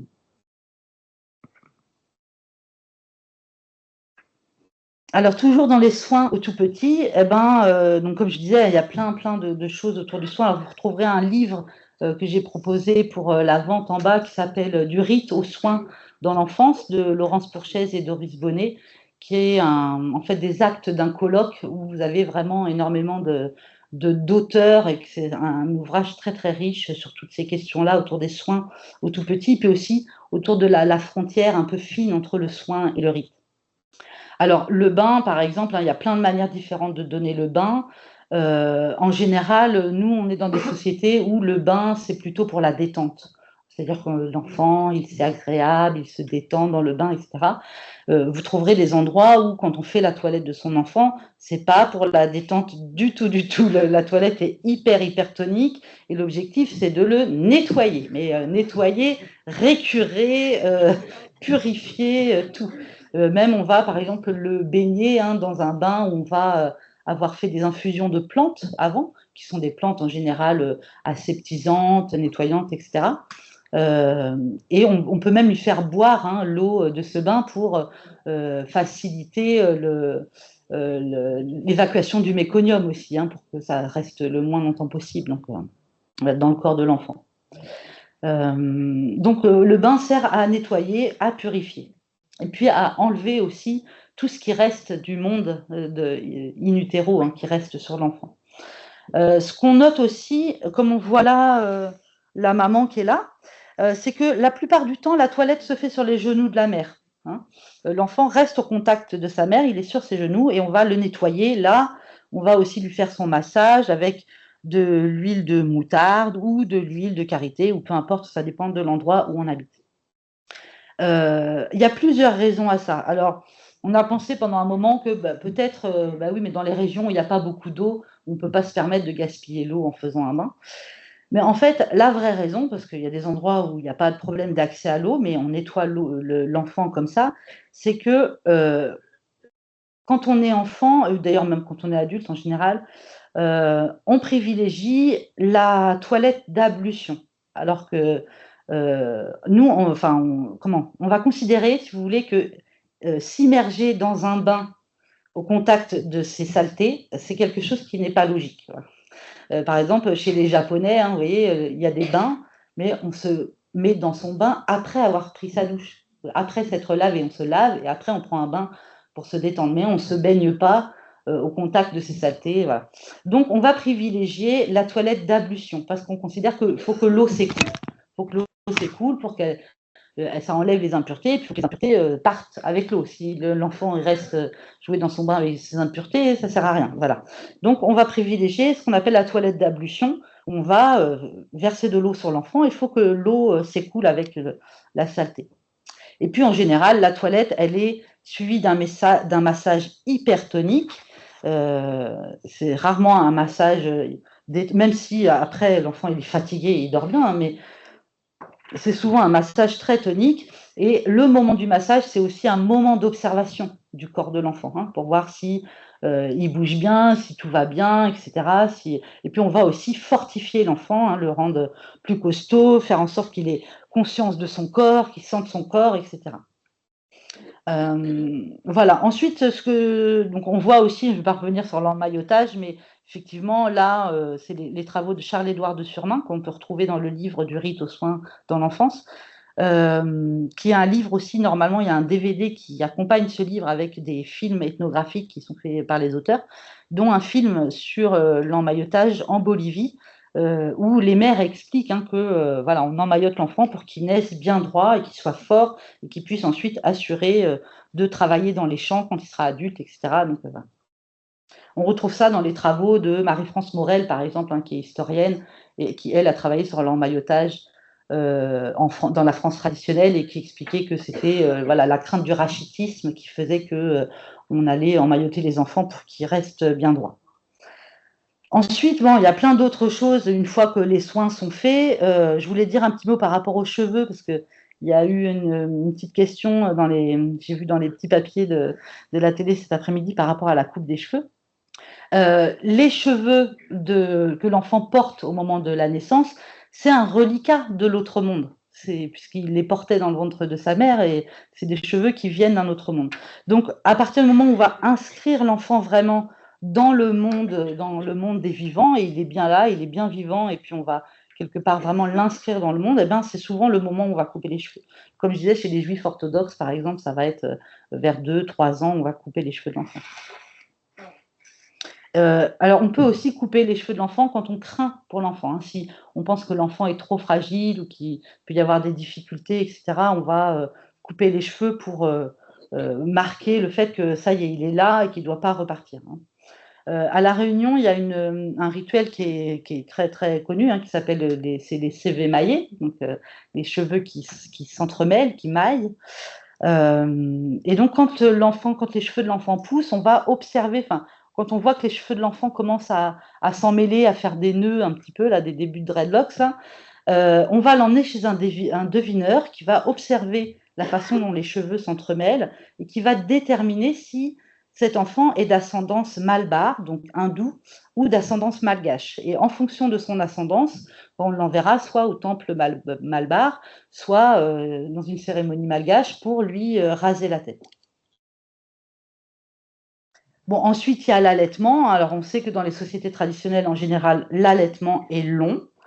Et même quand, je précise pour ceux qui travaillent avec des tout petits, même quand le colostrum n'est pas donné, parce que voilà, malgré ce qu'on sait d'un point de vue biomédical, ben, parfois le colostrum est considéré comme un mauvais lait parce qu'il n'est pas blanc, donc on n'ose pas donner le colostrum à l'enfant, ce qui est dommage, mais bon, en général, quand on explique ce qu'il y a dans le colostrum et tout ça, ben, voilà, ça se comprend très bien.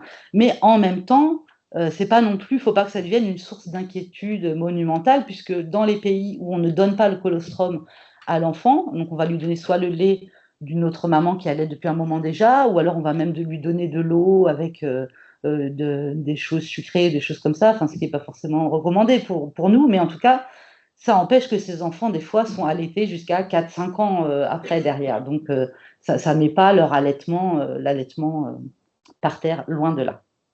Et puis, le sevrage, il peut être plus ou moins progressif. Soit ça va être petit à petit l'intégration dans le groupe des autres enfants, donc on va le mettre avec les autres enfants pour qu'ils mangent avec eux, soit ça peut être plus brutal, où on va préconiser une séparation de la mère, où on va placer l'enfant chez une tante, par exemple, pendant quelques jours, pour l'obliger à se sevrer. Ensuite, juste peut-être, faut que je regarde quand même l'heure. et oui, il faut que je m'arrête. Voilà, donc bah, il y avait des choses sur la filiation, sur comment on donne les noms, les prénoms, etc. Donc, si vous avez des questions, on pourra y revenir. Parce qu'il y a beaucoup de traditions aussi autour de ça. Alors, j'ai vu récemment que chez les Yoruba, on peut donner un prénom en lien avec les conditions de la naissance. C'est-à-dire, s'il y a une circulaire du cordon, ça va être un certain prénom. Si c'est une naissance par le siège, un autre prénom, etc. Bon, et en général, on attend quand même le 7e, le 8e ou le 40e jour pour nommer l'enfant, ce qui est compliqué quand on est ici et qu'on nous dit au bout de 3 jours, il faut nommer l'enfant. Donc des fois, le subterfuge, c'est de nommer l'enfant, de donner un prénom pour l'état civil, et puis son vrai prénom, il l'aura après, voilà, au sein de la famille. Et juste, du coup, je vais dire un dernier mot pour les enfants singuliers. Puisque quand tout ça, malgré toutes les précautions qu'on a prises depuis la conception jusqu'à la naissance, jusqu'au postpartum, les choses ne se passent pas comme on veut, c'est-à-dire qu'on a un enfant, ça ne marche pas comme les autres, on parle d'enfants singuliers. Alors ça peut être parce qu'ils ont une caractéristique physique particulière, un handicap, ça peut être psychologique, ça peut être un comportement, cet enfant-là, on n'arrive pas à l'élever comme les autres, il n'est pas pareil, il est un peu rebelle, etc. En tout cas, c'est des enfants qui sont un peu porteurs d'une énigme. Eh bien, s'il y a une relation disharmonieuse avec la famille, on va faire appel au groupe pour trouver une solution. Et pour éviter justement que ça se passe mal ou qu'il y ait de la maltraitance. Donc en général, c'est le groupe qui choisit une solution pour faire circuler ses enfants, en fait, pour résoudre le problème qu'il peut y avoir dans la famille. Et donc, oui, je vais vous dire ça. Donc, il y a différentes manières de faire circuler les enfants, parce que les enfants ne restent pas toujours comme ça avec leurs parents biologiques. Ça peut être un don, comme on l'a entendu cet après-midi, j'ai fait un enfant, celui-là, il est pour ma sœur, parce que ma sœur ne peut pas avoir d'enfant, donc voilà. Donc, on peut donner un enfant. Il y a des systèmes de dons et d'adoption, on pourrait dire, mais où la famille biologique va garder un lien avec l'enfant et puis avec la famille d'adoption. Par exemple, en Polynésie, le système d'adoption traditionnel qu'on appelle Fa'amu, souvent ce sont des familles donc, qui vont donner un enfant à une famille qui ne peut pas en avoir, par exemple, et qui vont garder des liens, visiter régulièrement l'enfant. L'enfant sait que ses parents biologiques sont ses parents biologiques, et que les gens chez qui il vit sont ses parents adoptifs. Et d'ailleurs, souvent, la famille biologique va aider financièrement la famille adoptive. Parce que contrairement à l'adoption à l'occidentale, c'est souvent des familles plus aisées qui vont donner un enfant à des familles moins aisées, mais qui vont contribuer financièrement à l'élevage de cet enfant. Il y a le recueil légal de droit musulman aussi, qu'on appelle kafala, qui est un peu une sorte de tutelle ou de délégation de l'autorité parentale qui cessera à la majorité de l'enfant.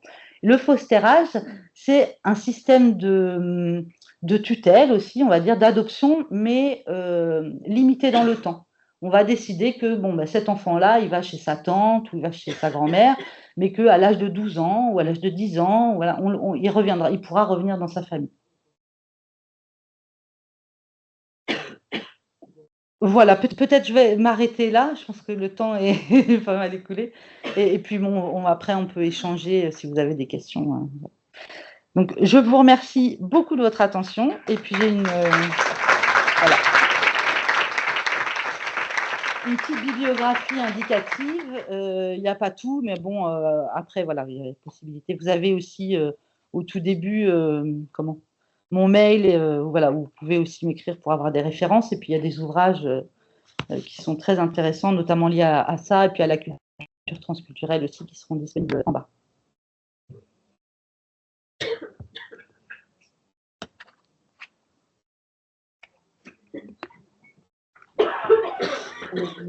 Si vous avez des questions, le micro peut circuler dans la salle. Enfin, des questions ou voilà, des choses en lien avec votre pratique, des choses qui vous viennent en tête, quoi.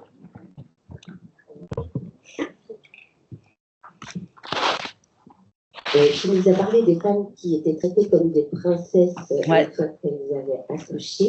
Je voulais savoir quand l'enfant meurt, comment elles sont traitées? Est-ce qu'elles sont aussi traitées comme des princesses ou pas? Eh ben, je ne sais pas, figure-toi, mais je pense que quand l'enfant n'est plus là, c'est beaucoup plus compliqué. Parce qu'il y a beaucoup d'endroits aussi où je pense que la femme peut, enfin, après ça dépend des endroits, mais peut être entourée, mais je ne suis pas sûre qu'il y ait autant de soins corporels et psychiques ouais, en cas de décès. Et ça, c'est compliqué, ouais, l'entourage, parce que c'est ouais, le deuil périnatal, c'est une question complexe. Il y a des anthropologues qui ont bossé là-dessus, hein. Il y a Catherine Legrand-Sébille, par exemple, qui a beaucoup travaillé sur le deuil périnatal. On l'avait fait bien, Ah oui? Ah, mais c'est une femme voilà, extra. Et qui a donc Catherine Legrand-Sébille, qui a beaucoup écrit là-dessus, et d'ailleurs qui a bien montré aussi comment nous, on a été pendant longtemps à ne pas savoir aussi trop comment prendre en charge ces deuils-là. Hein. C'était, ouais, ça reste un peu un vide.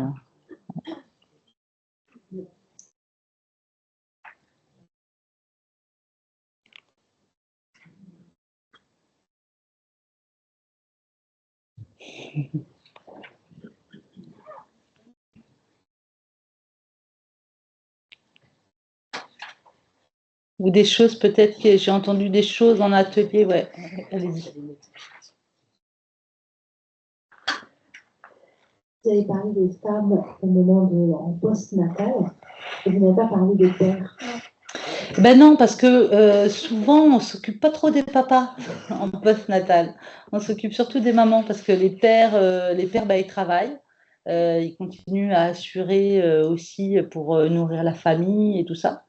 Donc, c'est vrai que c'est une période entre femmes, quoi. C'est une période entre femmes, et puis c'est une période aussi où ben, c'est des savoirs féminins qui se transmettent aussi par rapport à l'expérience de l'accouchement.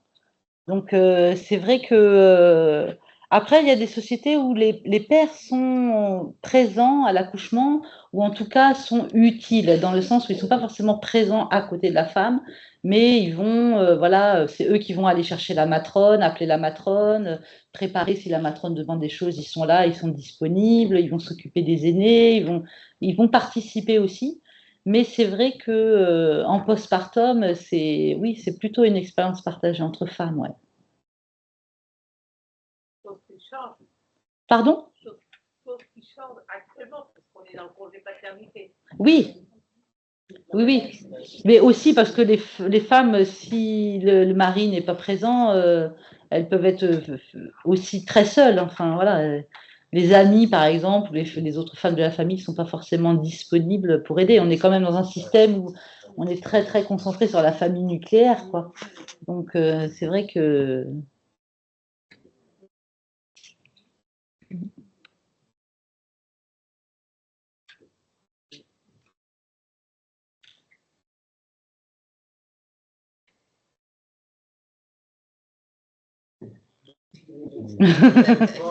Vas-y, Françoise. Tu avais dit entre la femme qui est enceinte, elle est entre deux mondes, le monde des ancêtres et le monde des vivants. Et du coup, elle est vulnérable. Et moi, je me disais, mais on pourrait dire l'inverse, on pourrait dire elle est puissante, du coup. Oui, mais les deux, en fait. C'est-à-dire qu'elle est puissante parce que elle a accès à des choses, par exemple, dans ses rêves, auxquelles les autres n'ont pas accès. Donc, quelque part, comme je disais au Cambodge, on considère qu'elle porte de la magie en elle, en fait. Donc, à la fois, il y a une forme de puissance, mais en même temps, c'est quand même une période aussi de vulnérabilité, parce qu'on sait que le moment de l'accouchement et des suites de couches sont une période où la mortalité maternelle est importante. Donc, l'idée, c'est surtout aussi de prévenir cette mortalité. Et donc, voilà, on considère qu'effectivement, elle est vulnérable parce qu'elle est ouverte, elle n'a pas voilà, toutes les mêmes défenses, etc. Donc, je pense que c'est surtout en lien avec la mortalité maternelle. C'est comme tous les rituels de protection autour de l'enfant, en fait. Hein. C'est aussi la peur de perdre cet enfant en bas âge. Parce que Si on regarde bien, voilà, dans les sociétés où la mortalité maternelle et infantile a beaucoup baissé, eh ben, les rites de protection disparaissent aussi. Ils restent des fois sous différentes formes, ils reviennent, les femmes se réapproprient des choses, réinventent et tout ça, parce qu'elles en ont besoin, mais c'est quand même beaucoup moins présent. Pourquoi il y a 40 jours et pas plus, et puis au bout de ces 40 jours, elle peut encore être fatiguée, avoir besoin de soins, cette femme? Pourquoi 40 jours pile poil? Alors, pourquoi 40 jours exactement pile poil, je ne sais pas, mais en tout cas, voilà, c'est... même dans la France traditionnelle, c'est ce qu'on considérait comme la période des relevailles. Vous savez, on faisait des cérémonies de relevailles où les femmes pouvaient, de nouveau, elles avaient le droit d'aller à l'église, parce qu'elles n'avaient pas le droit d'aller à l'église pendant les 40 jours postpartum. Et à la fin des 40 jours, il y avait la cérémonie des relevailles où elles pouvaient aller à l'église et voilà, elles pouvaient retourner à la vie normale, à la vie dans la société. Donc, parce qu'il faut aussi que les activités de tout le monde reprennent, qu'elles s'occupent des enfants, qu'elles...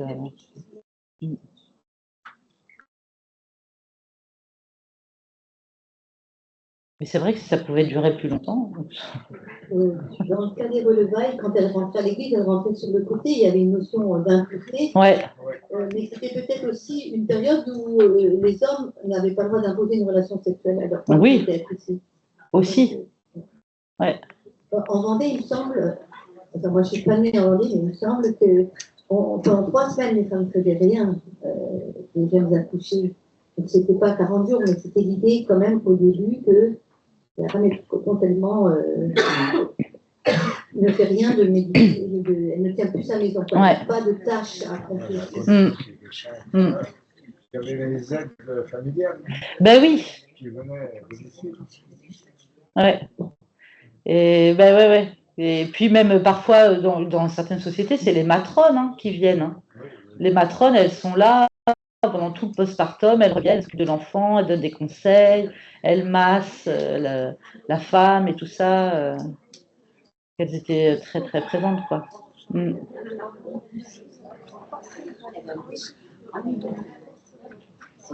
Oui. Ah, pardon.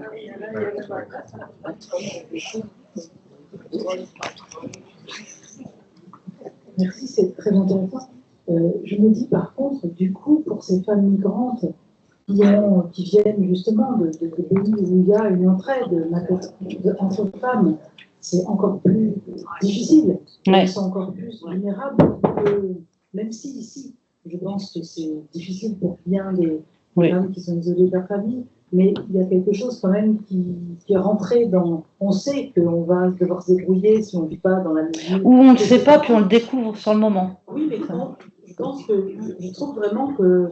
Et donc, je me pose la question, justement, vous qui aidez des personnes en situation de migration comme ça, y a-t-il des choses justement faites pour les femmes plus particulièrement, pour justement recréer avec d'autres personnes peut-être de leurs mêmes origines sur place? Est-ce qu'il y a des associations qui cherchent justement à mettre ces femmes, à les aider à être reliées?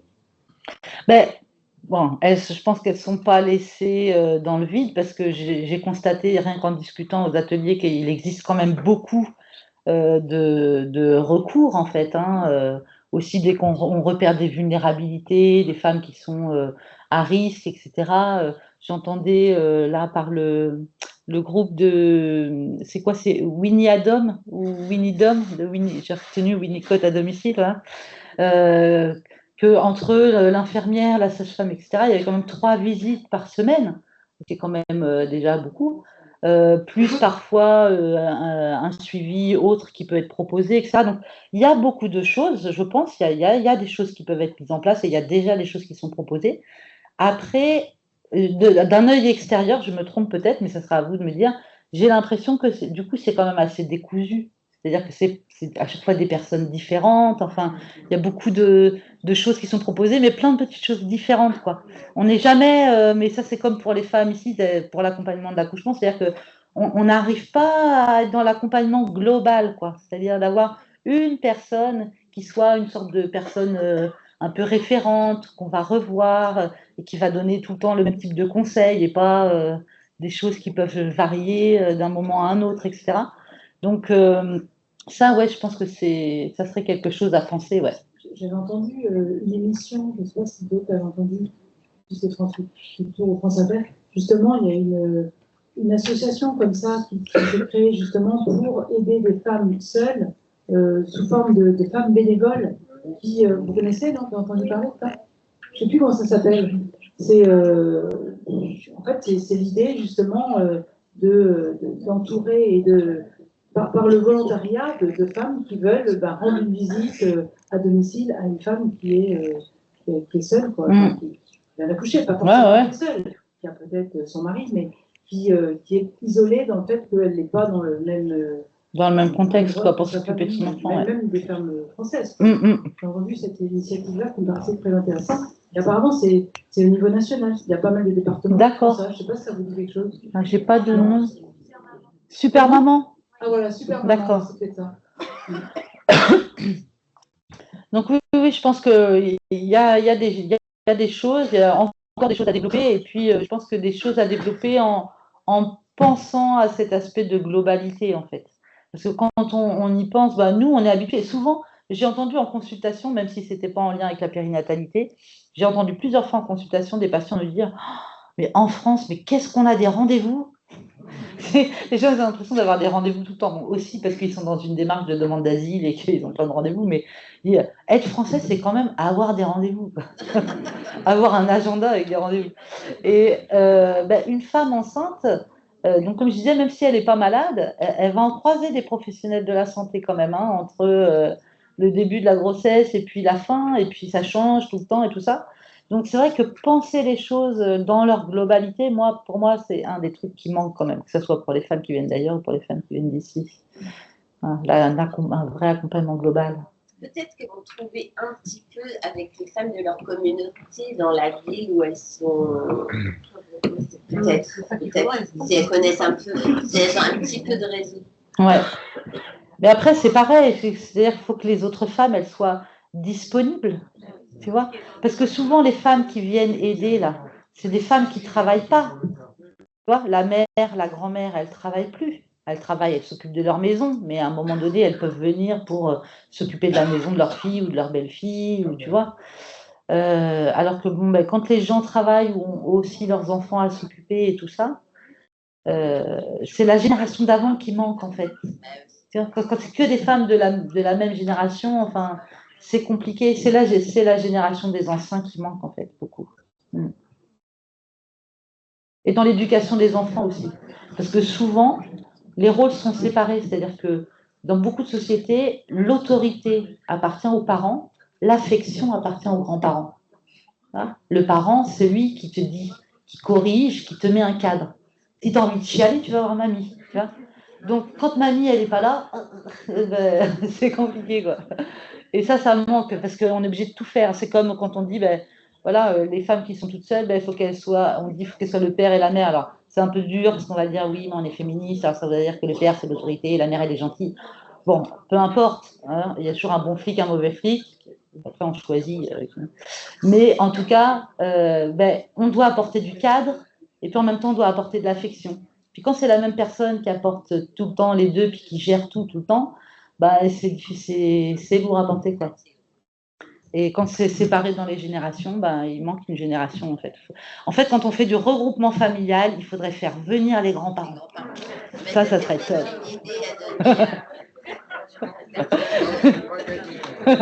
Parce qu'ils pourraient s'occuper des enfants. Oui.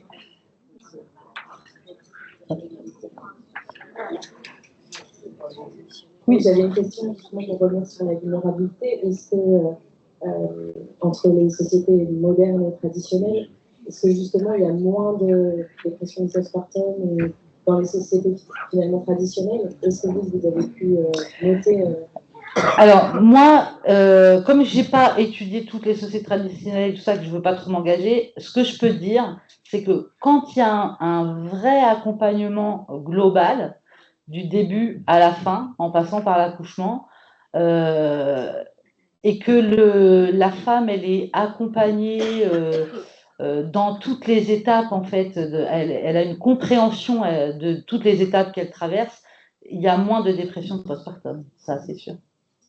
Ouais. On le voit en France, hein. Si on étudie l'accompagnement global en France, il y a moins de baby blues, il y a moins de dépression postpartum. Est-ce qu'il peut pas y avoir un jeu de pouvoir aussi, là, on n'en a pas parlé, mais que la jeune femme, elle puisse se sentir aussi dans une relation de pouvoir avec toutes ces femmes autour d'elle?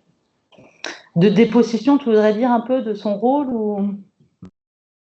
Oui, parce que c'est quand même aussi une revendication des femmes françaises, c'est de dire aux mères ou aux grands-mères, enfin aux grands-mères ou aux arrière-grands-mères, moi je ne vais pas faire comme toi. Mais oui, mais tu sais pourquoi on ne veut pas faire comme la mère ou la grand-mère?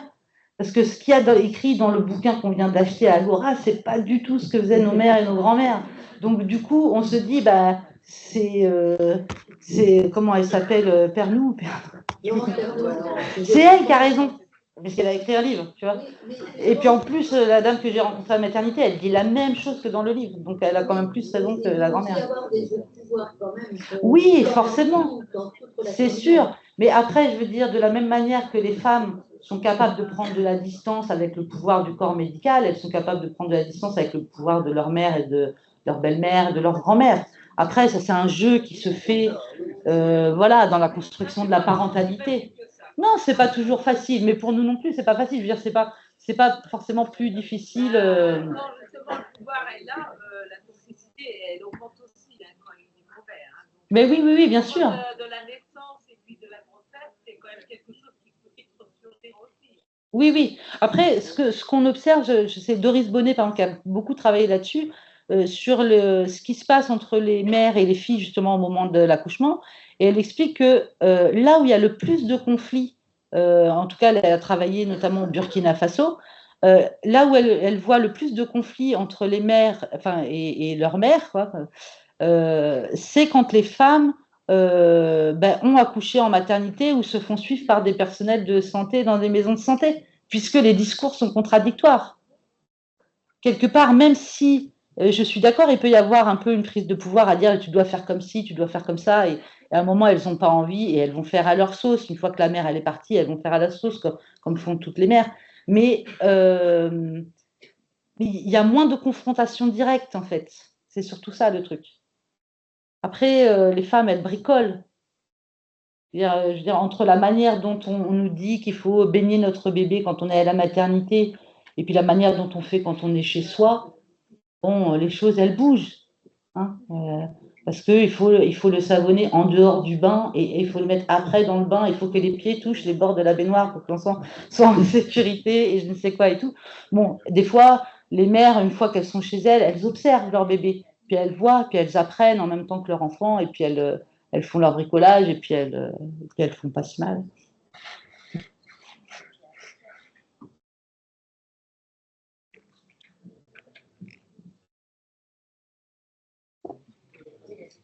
Une question ou pour que ouais.